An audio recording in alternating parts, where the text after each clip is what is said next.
Krishna, Hare Krishna, Krishna Krishna, Hare Hare, Hare Rama, Hare Rama, Rama Rama, Hare Hare.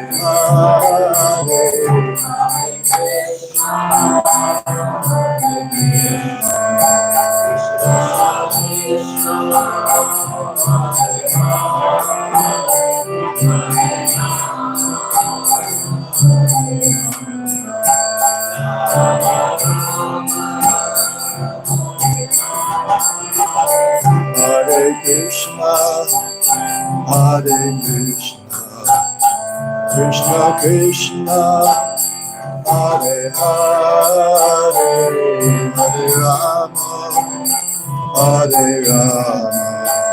Rama, Hare Rama, Rama Rama, Hare Hare Krishna, Hare Krishna, Krishna Krishna, Hare Hare, Hare Rama, Hare Rama, Rama Rama, Hare Hare.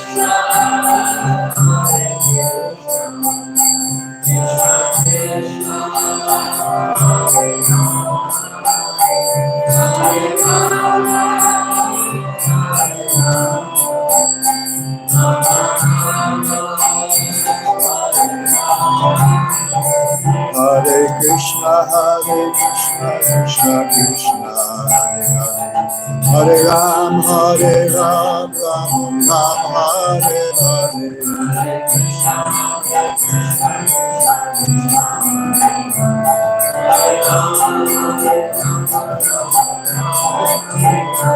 Hare Krishna, Krishna Krishna, Hare Hare, Hare Ram, Ram Ram, Hare Hare. Hare Krishna, Krishna Krishna, Hare Hare, Hare Rama, Rama Hare Hare. Hare Krishna, Krishna Krishna, Hare Hare, Hare Rama,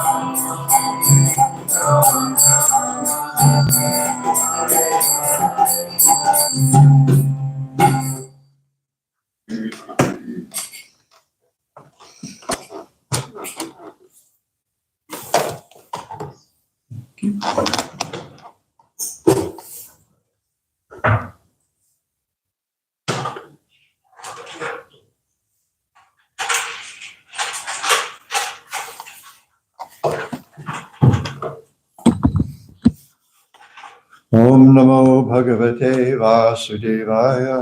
Om Namo Bhagavate Vasudevaya. Om Namo Bhagavate Vasudevaya. Om Namo Bhagavate Vasudevaya.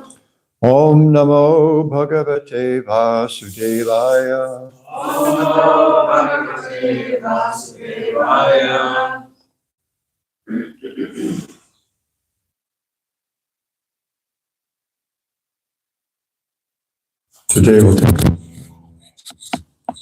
Today we'll take a look at Srimad Bhagavatam, Canto 4, Chapter 25, Text 13.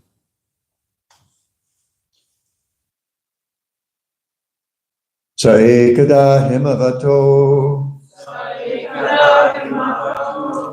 Dakshineshvatasanushu Dakshineshvatasanushu Dadarshanabapirdvarbi Darshanabhidvargi Puram Lakshita Lakshanam Puram Lakshita Lakshanam Sa Ekada Himavato Saekada Himavato Dakshineshvatasanushu Dakshineshvatasanushu Dadarshanabapirdvarbi Darshanabhidvargi Puram Lakshita Lakshanam Puram Lakshita Lakshanam Sa Ekada Himavato Saekada Himavato Dakshineshvatasanushu Dakshineshvatasanushu Dadarshanabapirdvarbi Darshanabhidvargi Puram Lakshita Lakshanam. Puram Lakshita Lakshanam Others, please. Saekada himavato Saekada Himavato Dakshineshvatasanushu Dakshineshvatasanushu Dadarshanavirdvarbi Darshanabhidvargi Puram Lakshita Lakshanam Puram Lakshita Lakshanam Saekada Himavato Saekada Himavato Dakshineshvatasanushu Dakshineshvatasanushu Dadarshanavirdvarbi Darshanabhidvargi Puram Lakshita Lakshanam Puram Lakshita Lakshanam Saekada Himavato Saekada Himavato Dakshineshvatasanushu Dakshineshvatasanushu Dadarshanavirdvarbi Darshanabhidvargi Puram Lakshita Lakshanam Puram Lakshita Lakshanam Saekada Himavato Dakshineshvatasanushu Darshanabhidvargi Puram Lakshita Lakshanam Ekehimavatu Saekada Himavato Dakshineshvatashanu Dakshineshvatasanushu Dadarshanavihi Davavihi Darshanabhidvargi Puram Lakshita Lakshanam Puram Lakshita Lakshanam. Word to word. Sa, that King Puranjana, Ekada, once upon a time, Himavata, of the Himalayan mountains, Dakshineshu, southern, Atha, after this, Sanushu, on the ridges, Dadarsha, found, Navibhi, with 9, Dvarbihi, gates, Puram, a city, Lakshita, visible, Lakshanam, having all auspicious facilities. Translation and purport by His Divine Grace, A.C. Bhaktivedanta Swami Prabhupada. Once, while wandering in this way, he saw on the southern side of the Himalayas, in a place named Bharatavarsha, India, a city that had 9 gates all about and was characterized by all auspicious facilities. Responsively, please. Once, while wandering in this way, He saw on the southern side of the Himalayas, He saw on the southern side of the Himalayas, in a place named Bharatvarsha, in a place named Bhagavatam, India, India, a city that had 9 gates all about, a city that had 9 gates all about, and was characterized by all auspicious facilities. and it was characterized by all auspicious facilities. Srila Prabhupada's purport. The tract of land south of the Himalaya mountains is the land of India, which was known as Bharatavarsha. When a living entity takes birth in Bharatavarsha, he is considered to be most fortunate. Indeed, Sri Chaitanya Mahaprabhu has stated, Bharata Bhumite Oila Manushya Janmajar Janmasartak Kodikar Para Upakar. Whoever takes birth in the land of Bharatvarsha attains all facilities of life.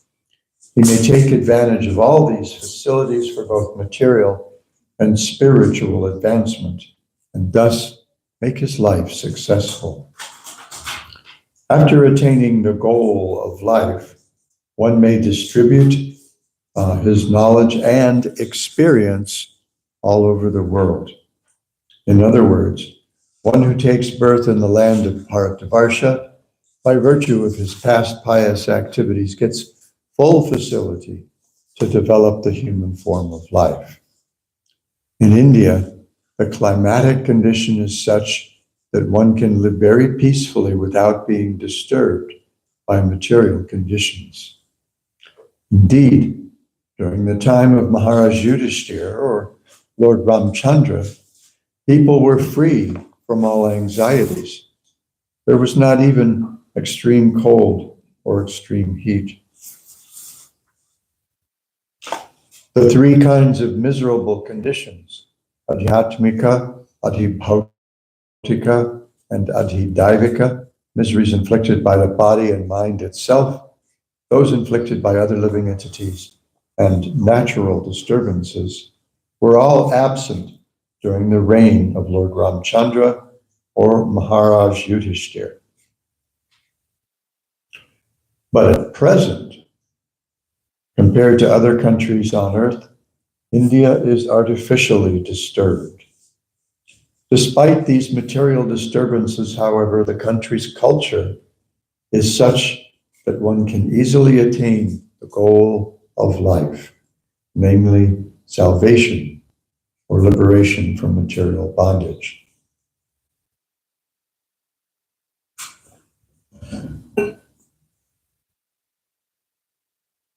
Thus, in order to take birth in India, one must have performed many pious activities in a past life. In this verse, the word lakshita lakshanam indicates that the human body attained in Bharatvarsha is very auspicious.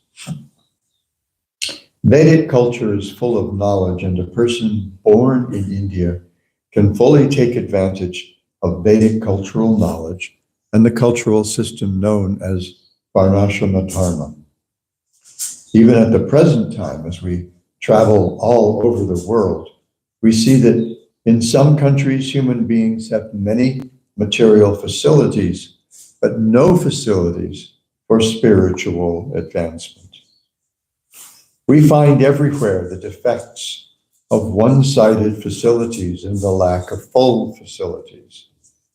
A blind man can walk but not see, and a lame man cannot walk but can see.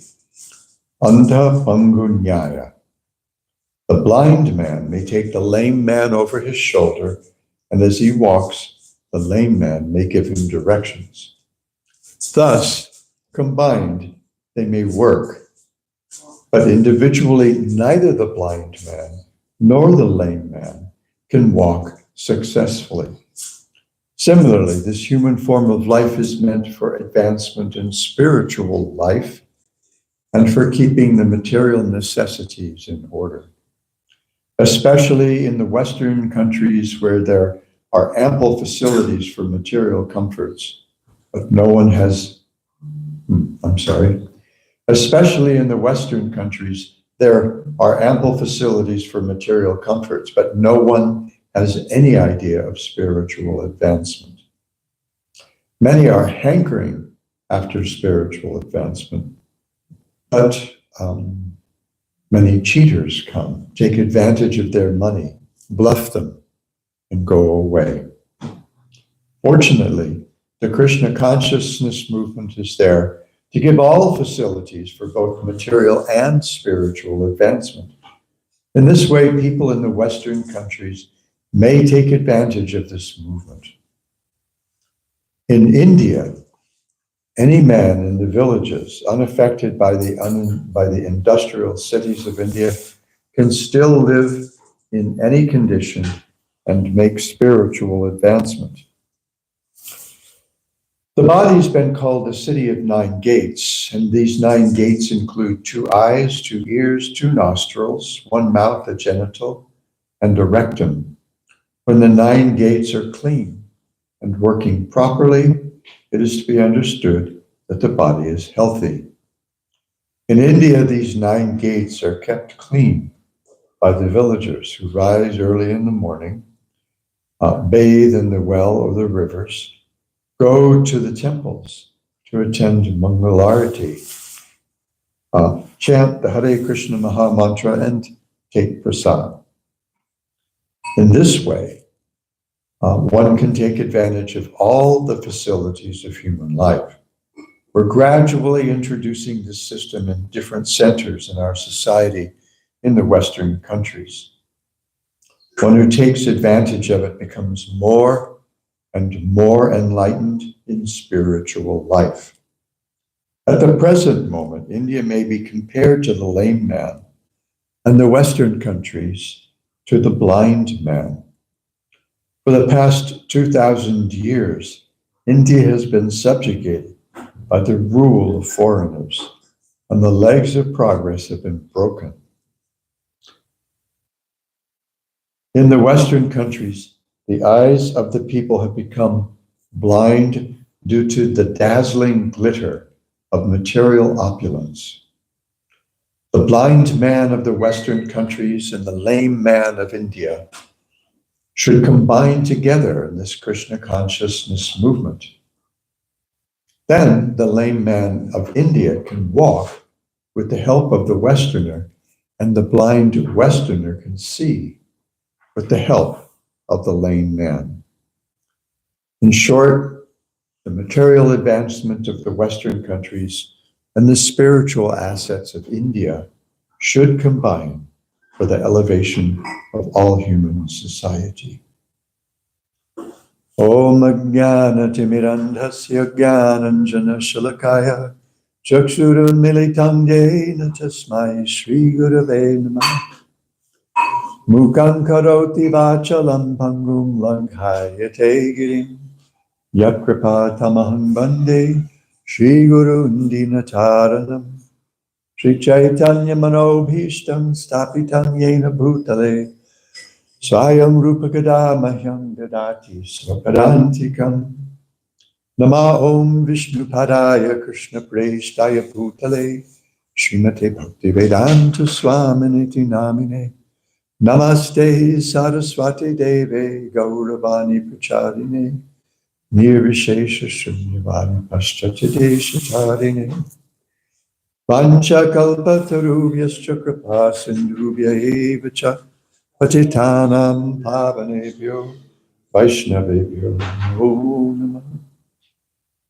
See, Marsh, inside to interrupt you. He was asking me a question when he said, so I could not answer him. You know the question he was asking? So the subject we spoke about was keeping sanity, right? To keep sanity and to be able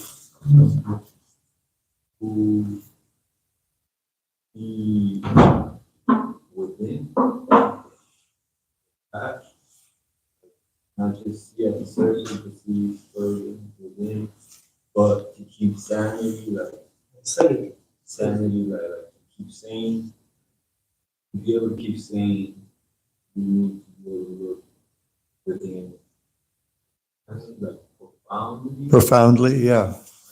Well, yeah, that's certainly implied Keep saying. in the verse, yeah. Sometimes Srila Prabhupada would talk about how if someone is sane, at all sane, then their interest in spiritual life will be manifested. So, yeah, what's implied here is a sane life. Almost like an example, like a spaceship comes to space. You gotta keep saying throughout that period of time where we're going through like deep. I'm sorry, I have terrible hearing, and my hearing aids are on the fritz, so. It's like a spaceship that goes out of space, and we're like between that time where we're breaking the atmosphere, when we reach a certain speed, we have to keep sanity, like be able to keep saying, keep our focus in our brain. If not, we go to harm, it can harm us too. But it's the same thing with this, right? Am I correct?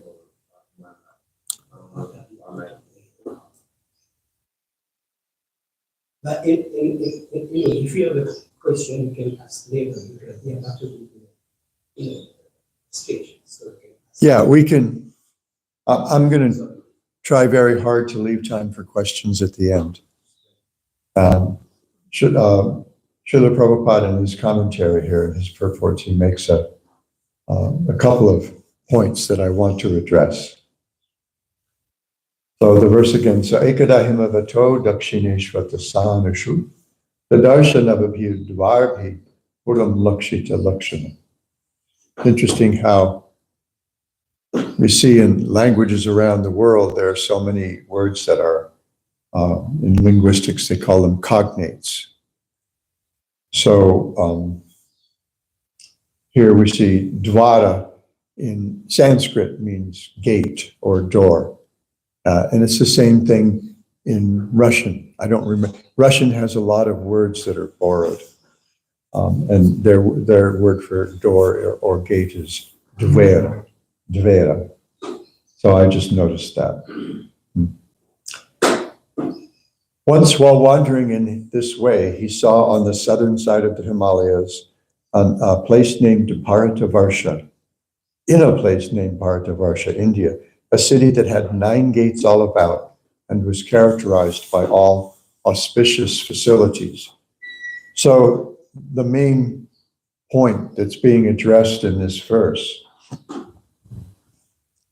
is the great fortune of taking birth in a human body. The Vedic scriptures analyze, they have this taxonomy, this classification of different kinds of material bodies. And there are they count 8,400,000. And I've actually heard a number like that from material scientists. Anyway, somewhat educated people. And out of all those, a certain number are human forms. And this affords the living entity who's trapped in the material world a particular facility for becoming free from the entanglements of material life. So Srila Prabhupada points to 3 different ways that we suffer in the material world. The reason we suffer is mistaken identity. It's as simple as that. We are spiritual entities, essentially conscious entities. One of the characteristics of the jiva that's described in Srila Jiva Goswami's Paramatma Sandarbha is consciousness, awareness of everything, and including awareness of ourselves. That's not the whole thing right there. But it's an important thing to note. Whereas things in the material, things that we refer to as material things don't have that consciousness. They don't have awareness. So the living entity is referred to, the jiva is active, whereas material things are, the Sanskrit word is jada, or inert. They don't have will, they don't have volition, they don't have agency. This little stand, except in a Disney movie or something, is not going to get up and walk around and sing and dance. In a Disney movie, that'll happen. But in our world, that's just not the case. And even our body, with which we do very closely identify, it's also inert. And the only reason it seems animated is that I'm here. If I were to leave, and it could happen any minute at my age, it's like 1,000 times more miraculous each day that I actually wake up alive. I remember some years ago, I was having some problem with my heart, and I had to stay overnight in the hospital, so they were able to monitor my vital, what do you call them? Vital statistics overnight. My cardiologist came in, and I was having what's called atrial fibrillation. It's a arrhythmia in the upper chambers of the heart. And it gets to be a little dangerous around 24 hours, because then the clots might form, and then they go out into your body and you could have a stroke. So my cardiologist was a little worried. And so he came in the morning after I had spent the night in the hospital, and he said, he was trying to convince me to get a procedure done to my heart, which I eventually did. I think there was a little bit of vanity there, because I was 69 years old and I had never had any surgery, and I thought that was pretty cool. Except for like tonsillectomy when I was 3. Back when I was a kid, everybody had a tonsillectomy.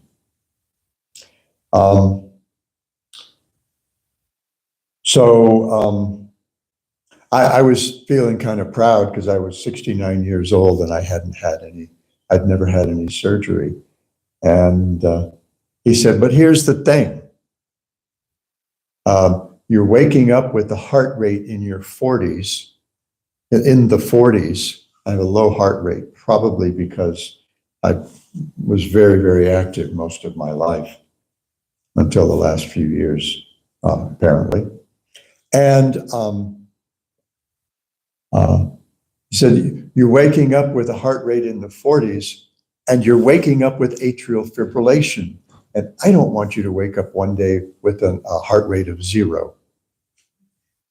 I appreciated his concern and the humor that he put into what he felt was a grave situation.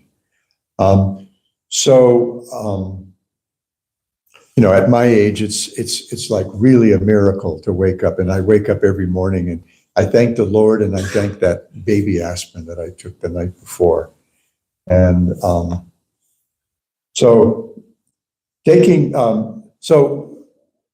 because I'm here for the moment, this body seems alive. But the instant I'm gone, it's jada, it's inert. Everything's, pretty much stops. The heart stops beating, the brain activity winds down, and this body can't do anything except decompose. And then there's all kinds of other living entities who become very active in this body, except for me. So that's the distinction. That's the misidentification. I identify with this body. So I think I'm an old white man from the central coast of California who had such and such a family. My profession was such and such a thing. I taught college English for so many years and all these things. I identify with all these things. We identify with so many things. You know, we identify ourselves. Maybe I'm a man. Maybe I'm I don't even know who the football teams are anymore. They keep moving cities and changing names. I was going to say San Diego Chargers, but I don't think they're in San Diego anymore. I don't know. So maybe Miami Dolphins. I identify myself as a Miami Dolphins fan. And, you know, when the Dolphins, I remember there was actually the Dolphins and the Chargers were in a playoff game some years ago. And I remember I was grading papers and hearing the game going on in the neighborhood.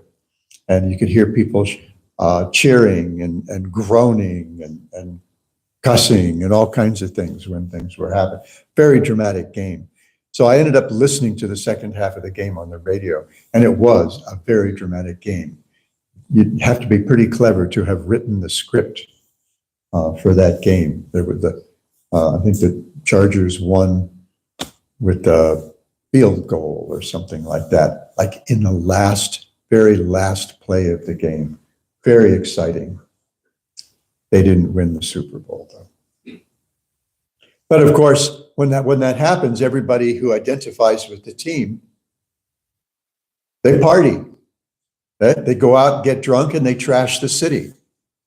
Turn cars over, burn them, and all kinds of stuff, you know. Of course, if they lose, same thing. They go out, they get drunk, and they trash the city.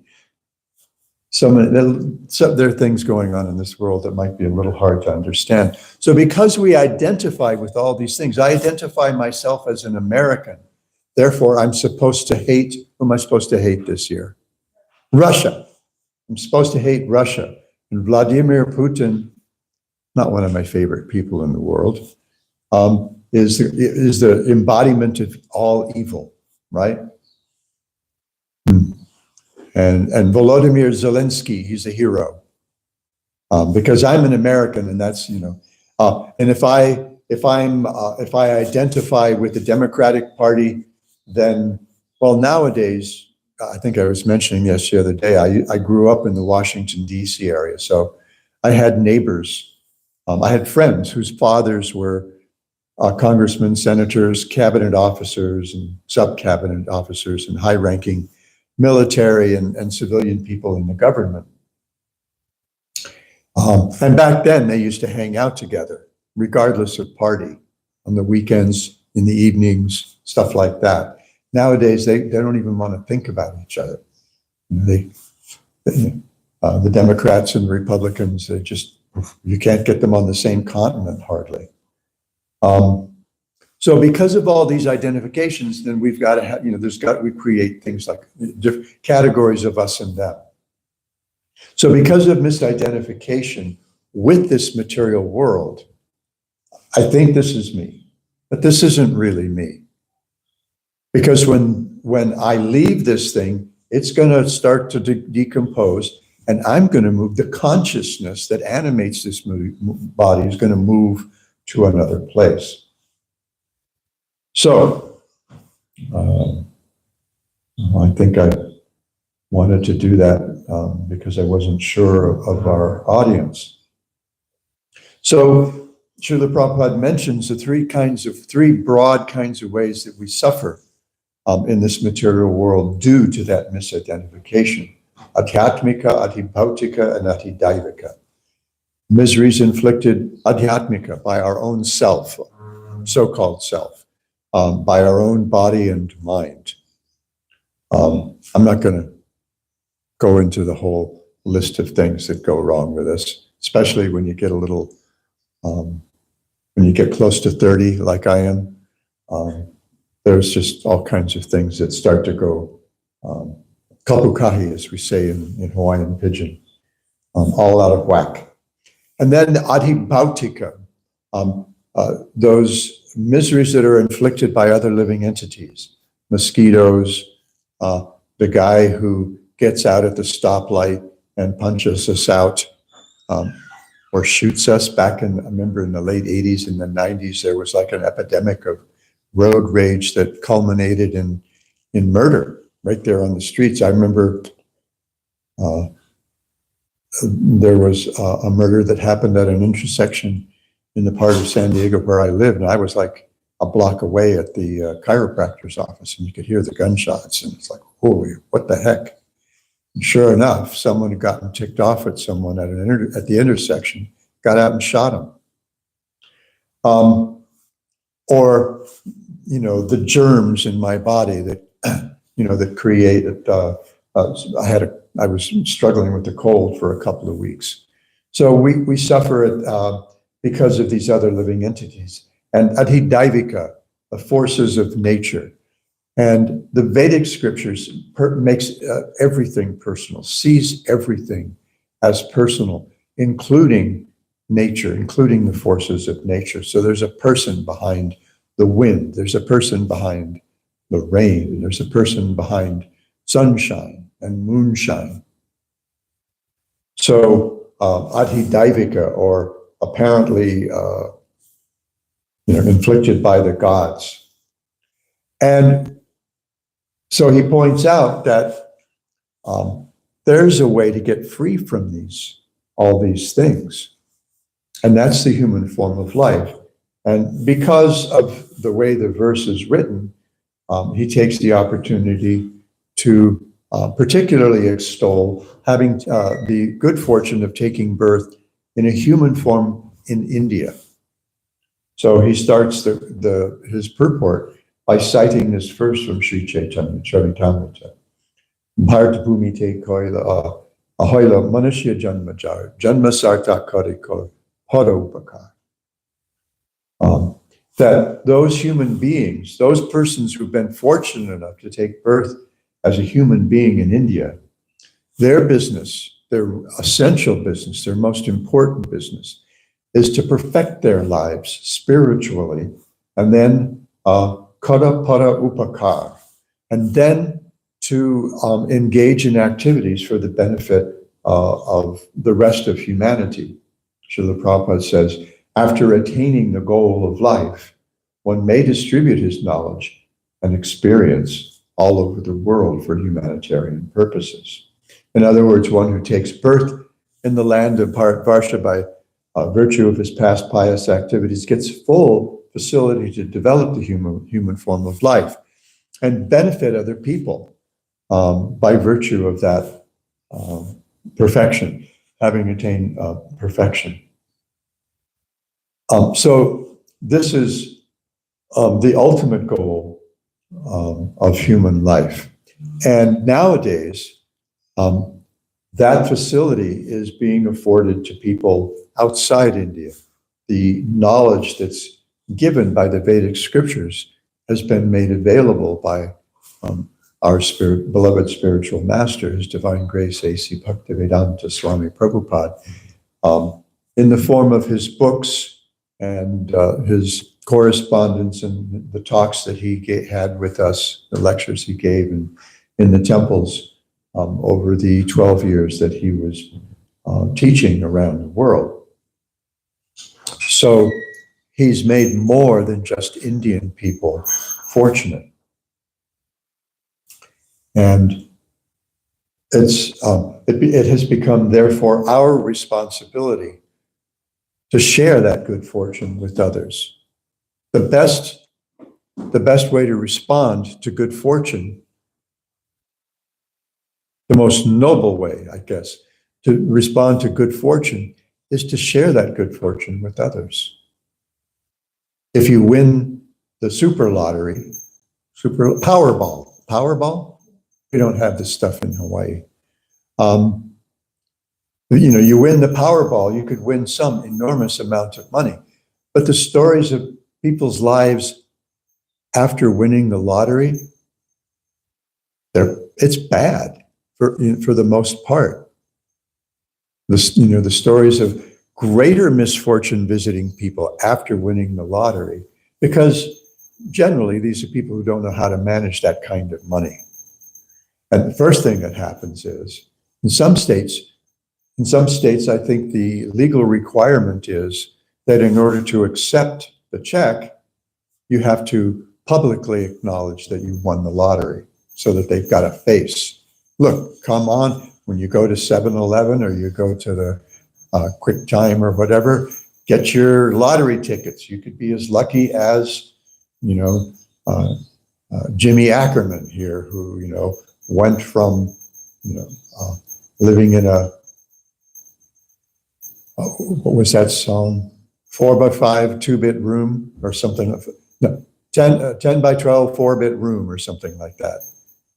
King of the Road, an old song when I was actually young. Yeah, there was music back when I was young. Music had been invented, but even then.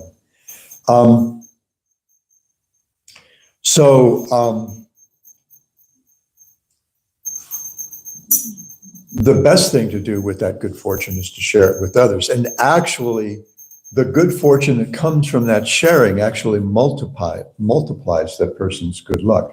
May not multiply their money. And this is in the Srimad Bhagavatam, Krishna gives the examples of the trees. And particularly, he's talking about the trees of Vrindavan. So I want to share a little bit of this. This is a cool part. This is just for those of us familiar with the Srimad, with the 10th canto of the Bhagavatam.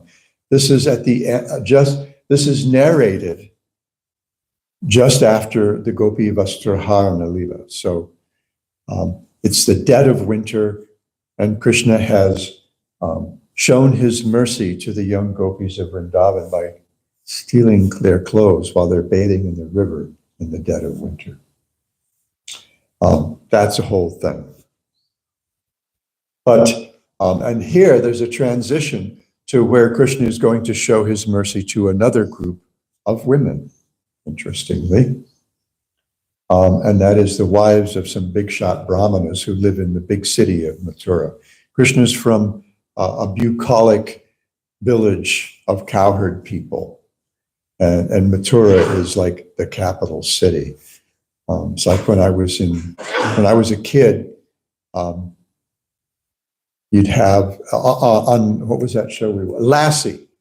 On Lassie, Timmy and his mom June and Grandpa and Lassie, they lived on a farm outside. And on once a week they would go to capital city. They just called it capital city, the big city, to do errands and shopping and stuff. So Mathura is like the big city. And so here, in the scorching heat of summer, so we see that the narrative doesn't necessarily flow chronologically, but it moves according to the narrator's heart, to his bhava. So he says, sometime later, after this one pastime had happened, the son of Devaki, Lord Krishna, the son of Devaki, surrounded by his cowherd friends and accompanied by his elder brother Balaram, went a good distance away from Vrindavan, herding the cows. The sun's heat became intense, and Lord Krishna saw that the trees were acting as umbrella, shading him and his friends, and thus he spoke as follows to his boyfriends.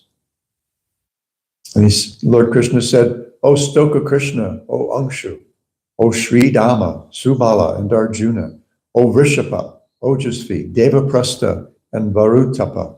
So he's naming 10 of his friends, as if to suggest, I'm going to tell you something, and this needs to be broadcast in all the 10 directions. In Indian culture, they have 10 directions: north, south, east, west, northwest, etc., and up and down. So in all 10 directions, this needs to be broadcast. Just see these greatly fortunate trees whose lives are completely dedicated to the benefit of others. Even while tolerating the wind, rain, heat, and snow, they protect us from these elements. Just see how these trees are maintaining every living entity. Their birth is successful. Their behavior is just like that of great personalities, for anyone who asks anything from a tree never goes away disappointed. These trees fulfill one's desires with their leaves, flowers, fruits, their shade, roots, bark, and wood, also with their fragrance, sap, ashes, pulp, and shoots. In other words, practically whatever we need, we can get it from trees. They give of themselves. This is reminiscent for many of us of a problematic children's book, a wonderful and awful children's book, Shel Silverstein's The Giving Tree. Those of us who are over 30 remember Shel Silverstein, remember his cartoons from another genre of literature. He always had a cartoon every month in an adult men's magazine that shall go unnamed, which we all read for the articles, but also the cartoons, the interviews. It was all about the interviews. But Shel Silverstein was a regular. Gahan Wilson was another famous cartoonist who was in that magazine every month. So Shel Silverstein later built a career as a children's book author and illustrator, and he wrote many really, really cool children's books,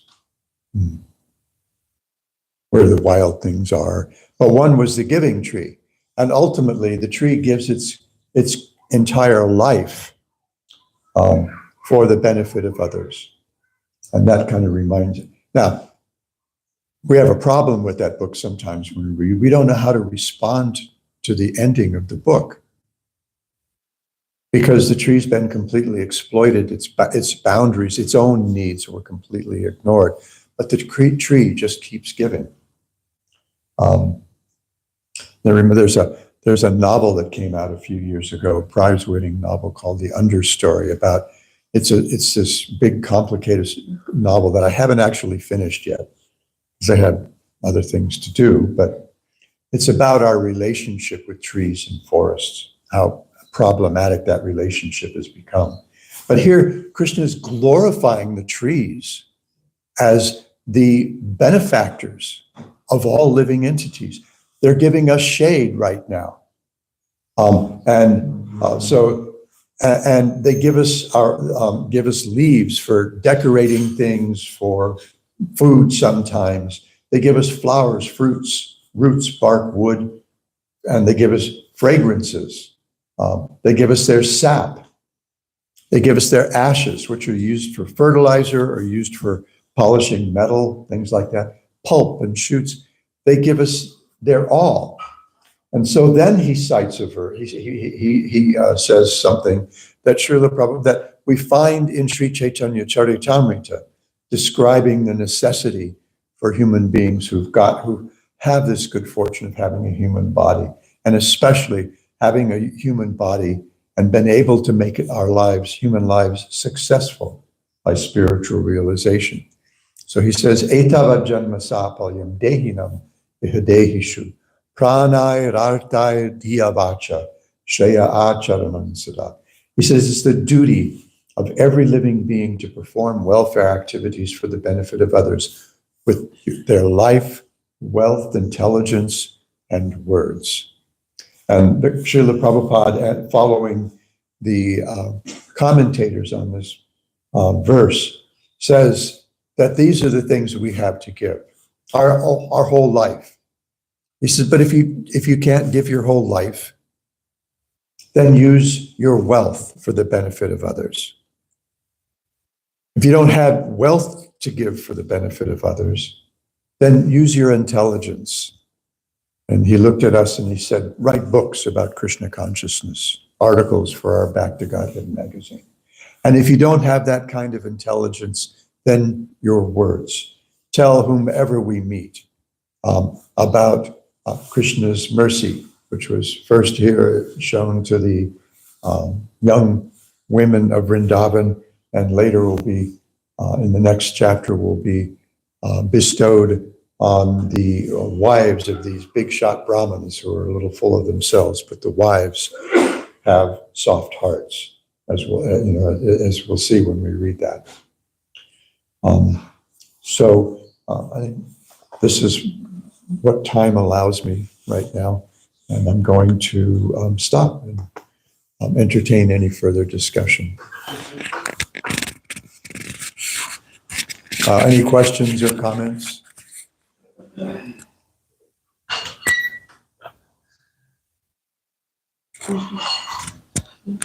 What I was trying to ask was the subject we spoke about today is it concerning keeping sanity, but at the same time being able to be profound, or what am I missing in today's subject? Well, yeah, maintaining a level of sanity is certainly implied here. We want to keep ourselves healthy, physically, emotionally, mentally, and at the same time strive to become free from the constraints that keep us stuck here in the material world. That misidentification, which is a kind of craziness. I mean, sometimes when they used to have state mental hospitals, you'd go, and I've gone to some of these state hospitals. We used to go to the state hospital in Kaneohe in Hawaii and share kirtan and prasad and the Bhagavad Gita with the folks there. And, you know, the kind of cliche, you know, in the mental health hospital is you got somebody who thinks he's Napoleon, someone else who thinks he's President Kennedy, or something like that. So that misidentification is a kind of madness. So what Srimad Bhagavatam is trying to show us is a way to become free of that madness of misidentification. I may be a Pittsburgh Steelers fan right now in this, you know, but when I die, what's to guarantee that my next birth is in a human body, much less in Pittsburgh or even North America? So my real identity is not as a Steelers fan or what's Philadelphia? I think they're rivals, right? Or Philadelphia Eagles, Philadelphia Eagles fan. Sorry, I'm a little out of touch with American popular culture. I'm an old monk who lives in a hut on an island in the middle of the Pacific Ocean.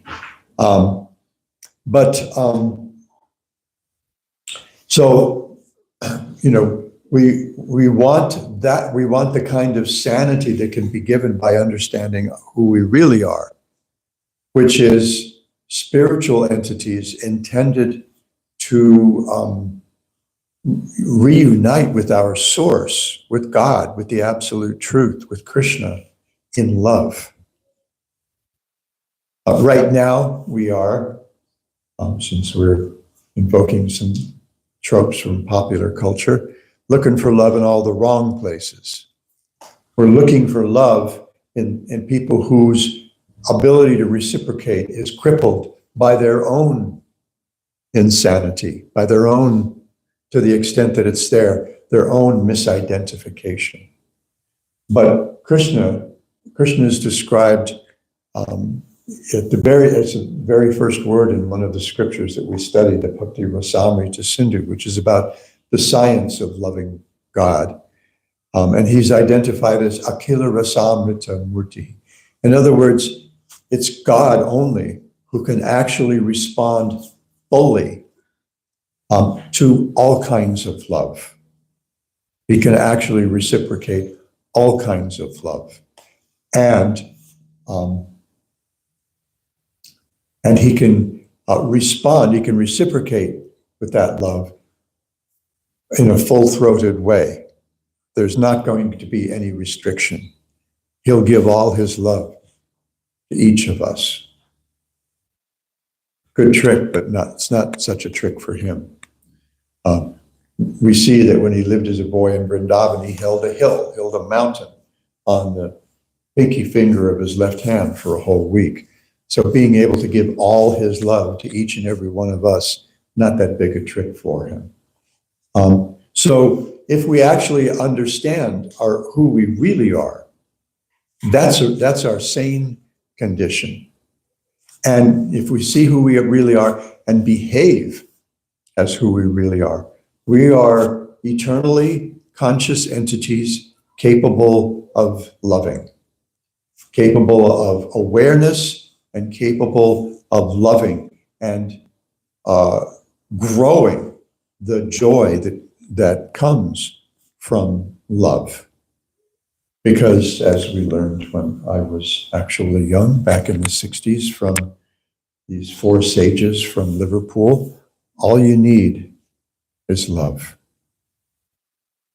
That's the whole message of the Srimad Bhagavatam. If we understand who we are and in whom we can repose our love most successfully,